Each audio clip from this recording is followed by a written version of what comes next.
All right, moving on to some talk about voting rights legislation.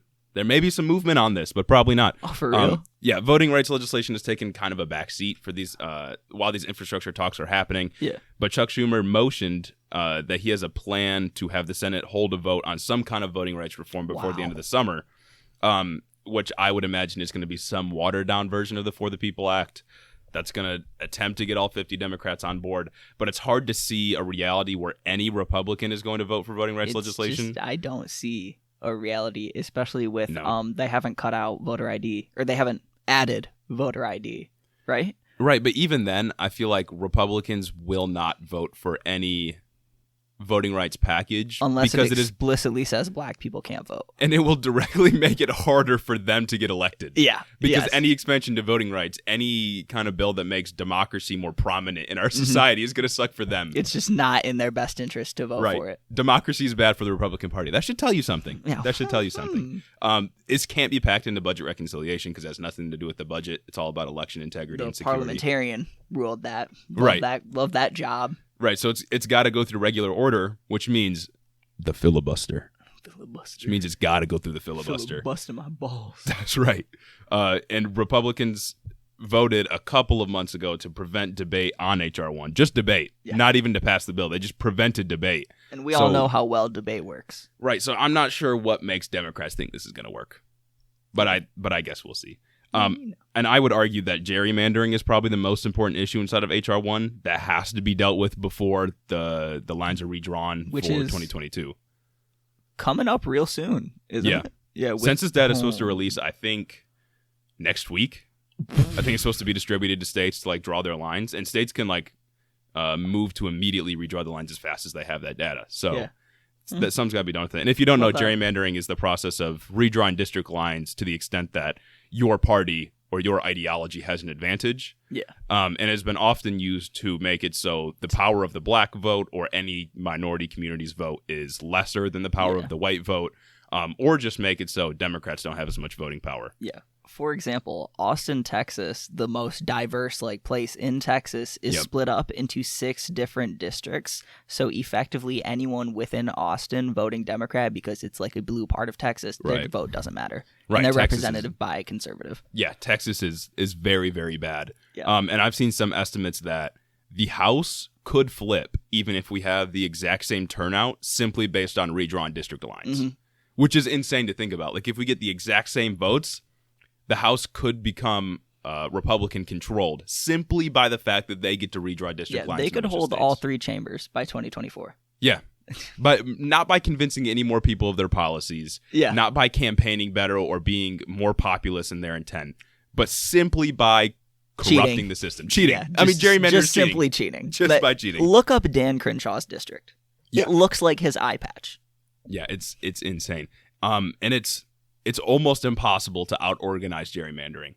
And I've seen you literally just can't. The Biden administration place the responsibility of turning out voters in 2020 on the activists, which it always fucking is. Yeah, no, it's the activists are the ones that get anything done ever. The activists are the reason that we were able to win in 2020. Exactly. And able to win ever. Bernie Sanders by himself is putting pressure on Amazon is the reason why Amazon upped their minimum wage to $15 an hour. Right, exactly. And I've seen the Biden administration say something along the lines of you'll just have to out-organize anything that we're not able to revoke or remove through our own voting rights legislation, which is just a slap in the face. Mm-hmm. You, the working class organizer, has to do what we're supposed to be doing with millions of dollars in campaign donations. It's the responsibility to drive turnout and to affect positive change in society is always going to fall to activists. Yeah. But when we have an opportunity to make it easier on activists and to implement some kind of systemic change, it's just so painful to see that we're not doing it. Yes, or to vote activists into office.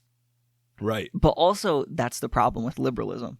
Yeah. We see once Biden got elected, a lot of activist pressure eased off because people think that, it's all good now, we elected a Democrat. When no, it's the same. Oh yeah, all those liberals that were posting all those infographics on Instagram. So you want to talk about all of those infographics? They're gone now. Yeah, they were posting all those infographics during the Trump administration about everything that was bad, and they were right. And now when things haven't really changed that much in the Joe Biden administration, you don't see those infographics anymore. Exactly. Like, guys, we barely have the Senate. We functionally don't have the Senate with Joe Manchin, Kyrsten Sinema, Maggie Hassan, whatever the other fucking Democrats are. It's like, come on.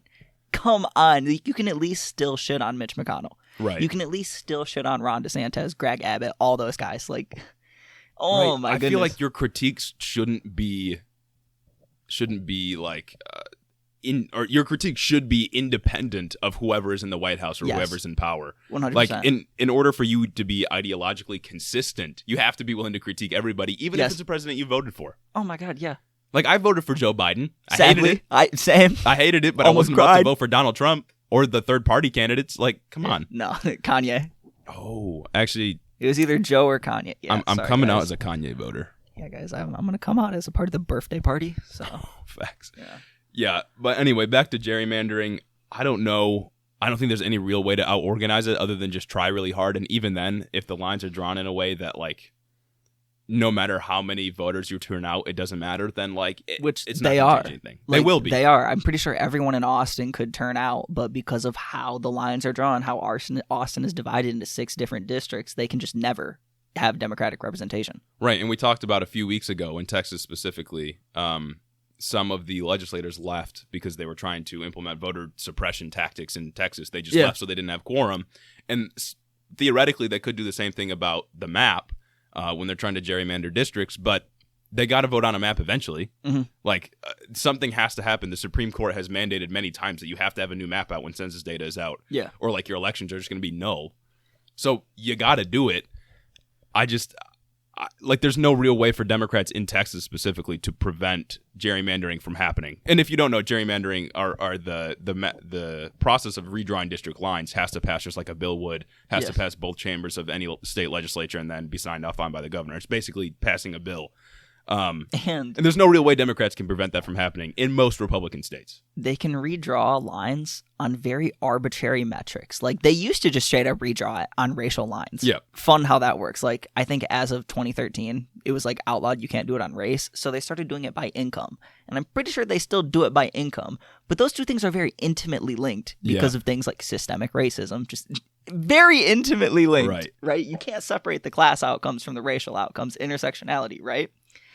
So I just can't wait to see how lines are going to be redrawn. That's why every state needs a independent third party doing their redistricting and like a real independent third party, not just like some bullshit firm that's just going to do it based on whoever pays them the best. Yeah, and some people talk about systemic racism not existing anymore. Oh yeah. Gerrymandering is direct evidence that it certainly does. And state legislatures are still getting away with basically drawing their district maps around racial lines. Disenfranchise black people. Specifically to disenfranchise voters. Yes. And you talked about independent redistricting committees. Some states have implemented it. I think, I know Michigan and California have, which is good. As people that are in Michigan, cool. That's a pretty positive thing. It's just a committee of, I think there's some Democrats, some Republicans, but mostly independents, which we'll see if is anyone ever really independent? Right, exactly. Yeah. But it should be better than having legislators draw it. Lines on income. Yeah, right. Especially if Republicans have control of both chambers in your state legislature. Republicans control most state legislatures. Yeah, they have an advantage just about everywhere. Yeah, wonderful. I don't know the specific numbers, but I think Democrats have control of around, have control of around 70 or so House seats with their redistricting, and Republicans have like 110 that they can redraw in their favor. Love it. So not good. Not good at all. Really not good, which is why we need voting rights legislation, at least to the extent that we ban gerrymandering along partisan lines or require states to have independent redistricting committees. Which is also why we need massive turnout in 2022. Yeah. Please we really vote do. in 2022. Because it's the possibility of passing voting rights legislation, anything, even if it's not H.R. 1, even if it's just gerrymandering, is so slim. Right because now. We have to get rid of the filibuster, and I don't think we will. And they will. Oh, Republicans will when they get in charge. Yeah. First thing they'll do is get rid of it. As soon as it benefits them, they will get rid of the filibuster. They'll get rid of the filibuster and do whatever they want. Yeah. And they may not even need to if we got motherfuckers like Joe Manchin voting alongside them. Yes. Oh my god. Like, come on. I don't know. Do you really see a path for H.R. 1 or some other version right now? Not at all. Me neither. I don't see it. For none of these good legislations that are passing, any of these progressive measures, I don't see a way that they're going to get through. Yeah. $15 minimum wage is like the easiest one to pass. You know what I mean? Right. Culturally, like almost everyone is for it.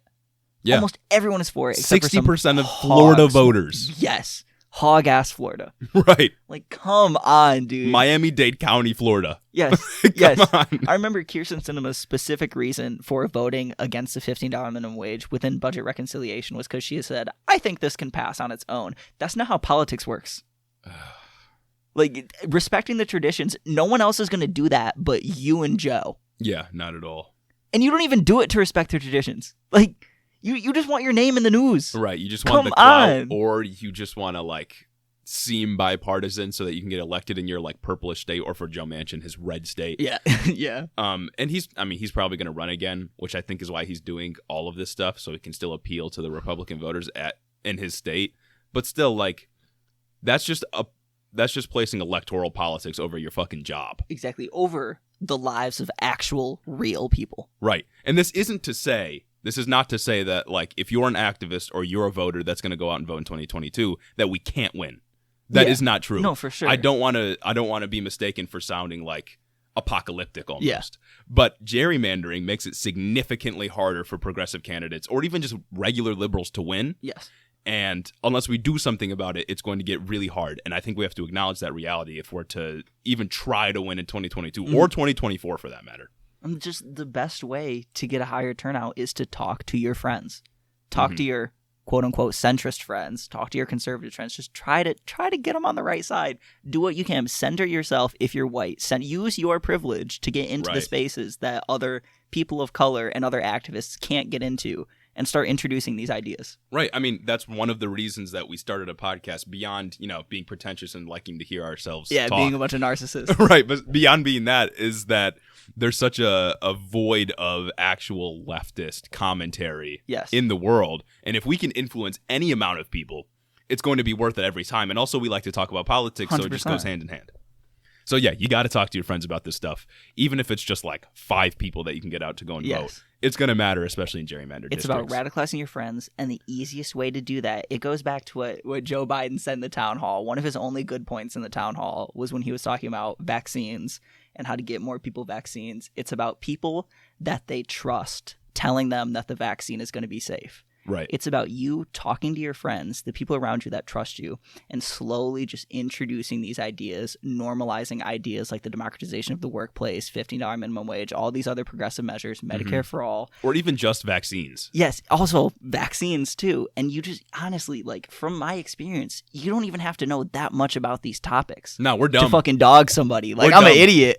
Yeah, we're actually stupid. But we can articulate our points pretty fine, I think. Yeah, no, we're decent at rhetoric. So just talk with who you can, and like, if you can, start with your parents.